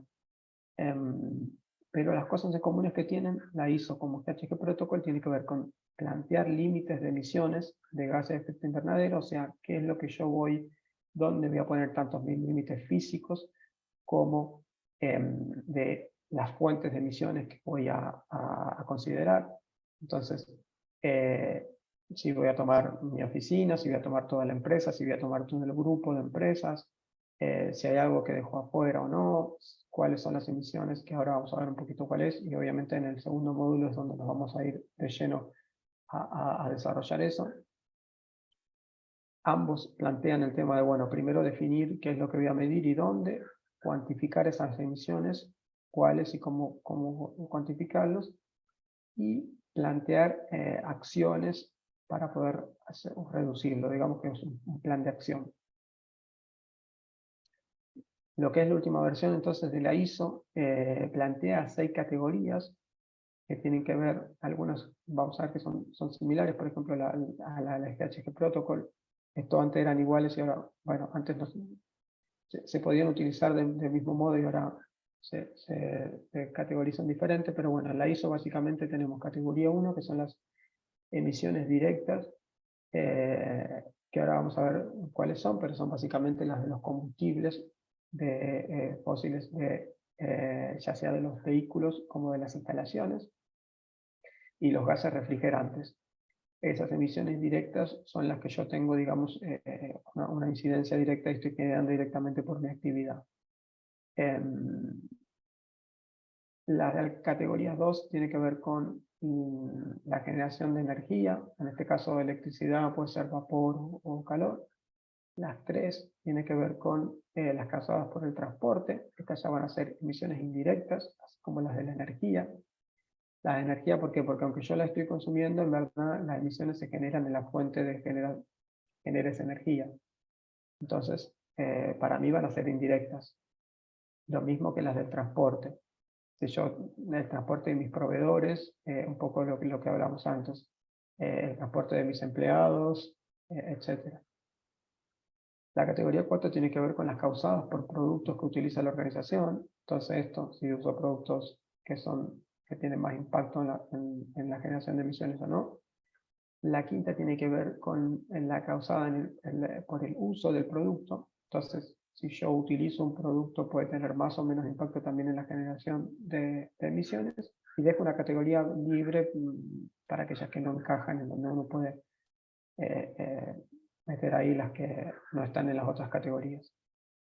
GHG Protocol, en cambio, plantea 3 alcances, digamos, que son las emisiones directas, que es el alcance 1, que tiene que ver, coincide prácticamente con algunas pequeñas diferencias con la categoría 1 de la ISO. El alcance 2, que tiene que ver con el consumo de energía eléctrica, que coincide también prácticamente con que es la categoría 2 de la ISO.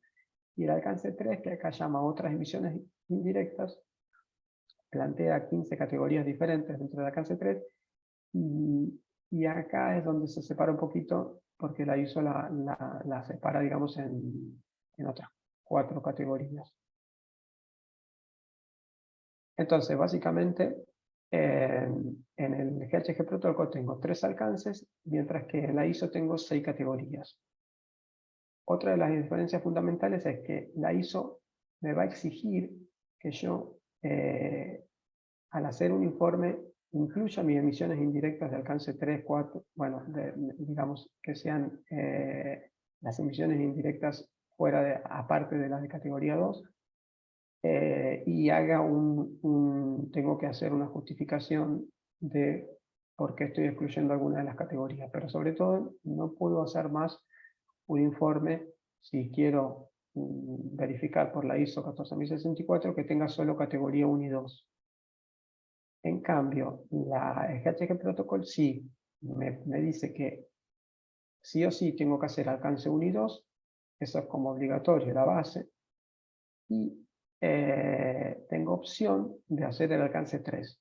Entonces acá lo deja como opcional. Entonces, hoy por hoy, si voy a hacer solo alcance 1 y 2, tengo que ir por GHG Protocol. Ya no puedo, hasta el 2022 se podía usar cualquiera de los dos, ahora ya no.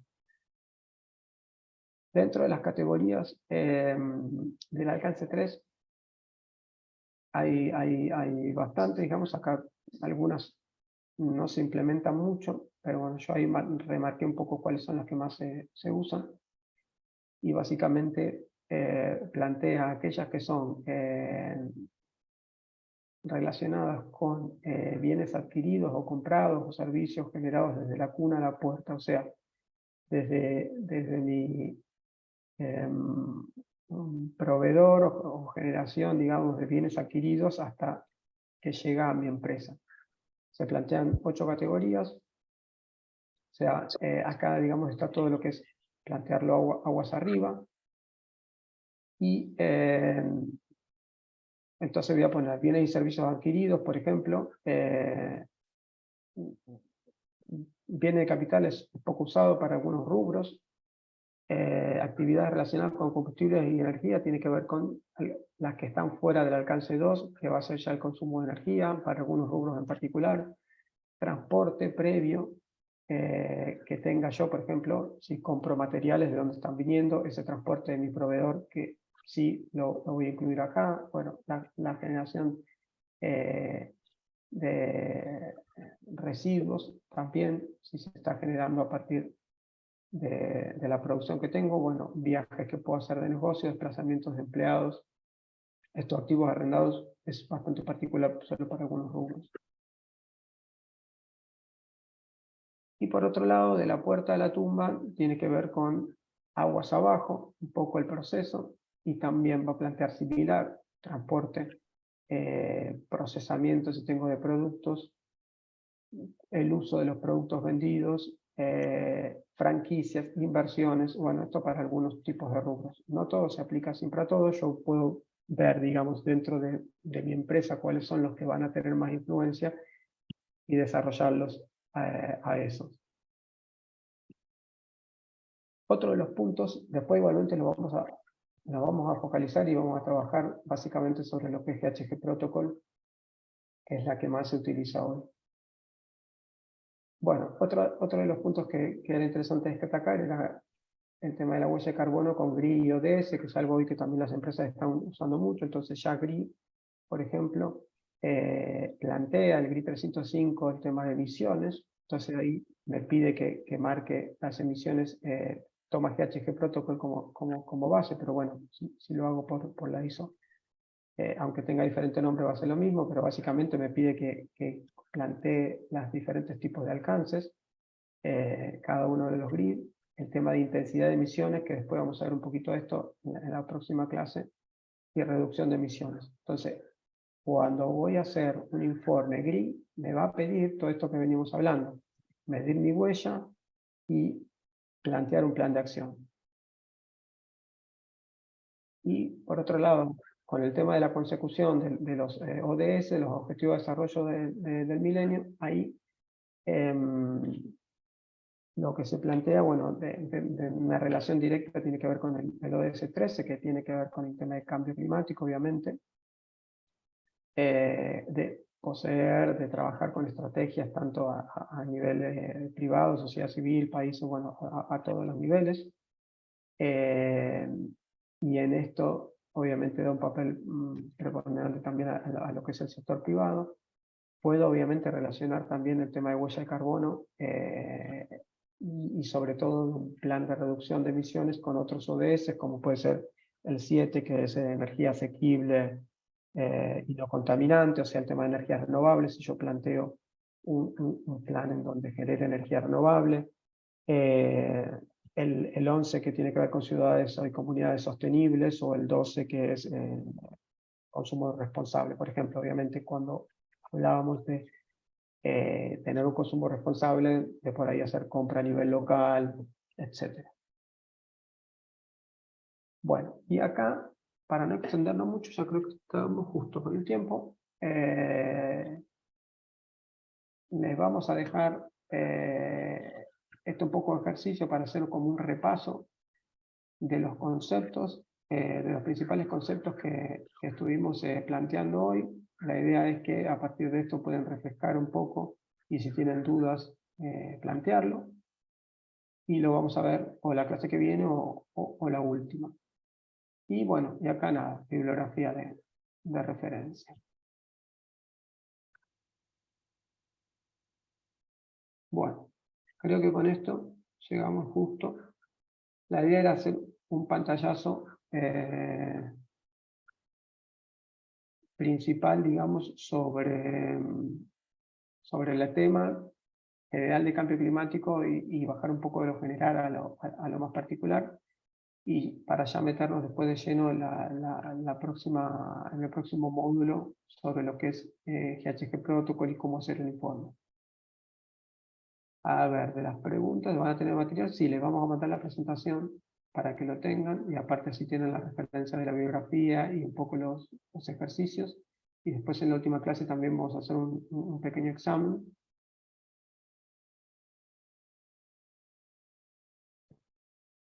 Bueno, no sé si tiene alguna otra pregunta.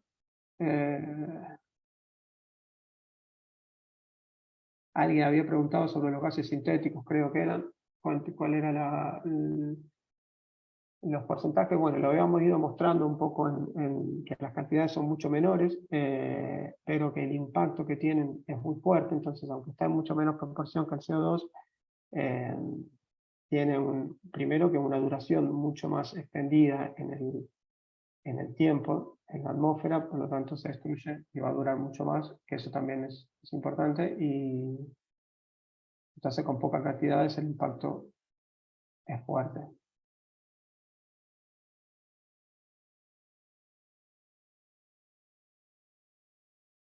Bueno, espero que les haya